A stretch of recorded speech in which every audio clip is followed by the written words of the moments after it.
DJ प्रसादी ध्रुवे गांव जगला।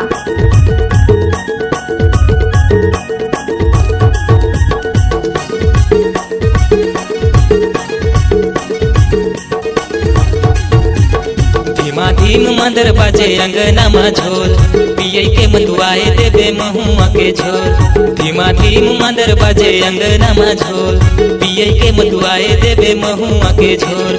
महुआ के झोर में संगी महुआ के झोर में, महुआ के झोर में सगा महुआ के झोर में।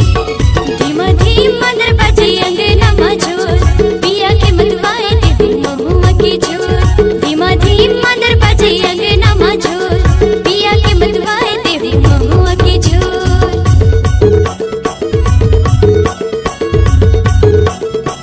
इलाका किसी का भी हो, धमाका सिर्फ प्रसादी ध्रुवे का होगा।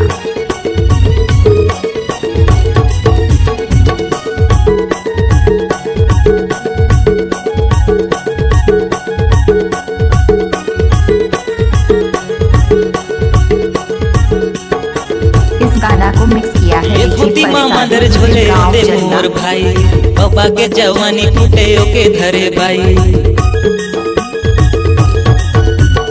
ए धोती माँ मंदर झोले दे मोर भाई, बाबा के जवानी फुटे ओके धरे भाई। धीमा धीम मंदर बाजे अंगना में झोल, पिए के मधुआए देवे महुआ के झोल। धीमा धीम मंदर बाजे अंगना में झोल, पिया के मधुआए देवे महुआ के झोल। महुआ के झोर में संगी महुआ के झोर में, महुआ के झोर में सगा महुआ के झोर में।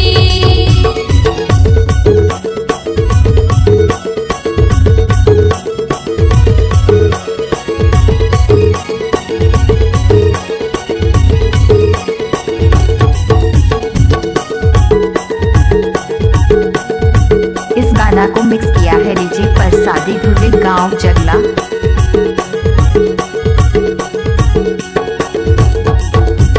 खाल पारा गड़े हवे कर माँ के डार, गुलशन दीवाना कर गाना जोरदार। खाल परा गड़े हवे कर माँ के डार, गुलशन दीवाना कर गाना जोरदार।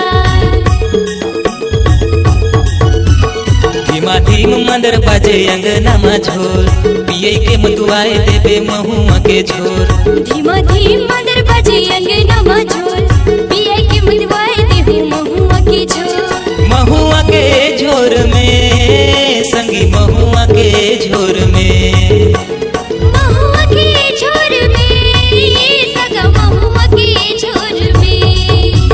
धीमा धीम मंदर बाजे अंगना में झोल, पिए के मधुआए देवे महुआ के झोल। धीमा धीम मंदर बाजे अंगना में झोल, पिए के मधुआए देवे महुआ के झोल। धीमा धीम मंदर बाजे अंगना में झोल, पिए के मधुआए देवे महुआ इस के गाना को मिक्स झोल। किया है डीजे प्रसादी ध्रुवे गांव जगला।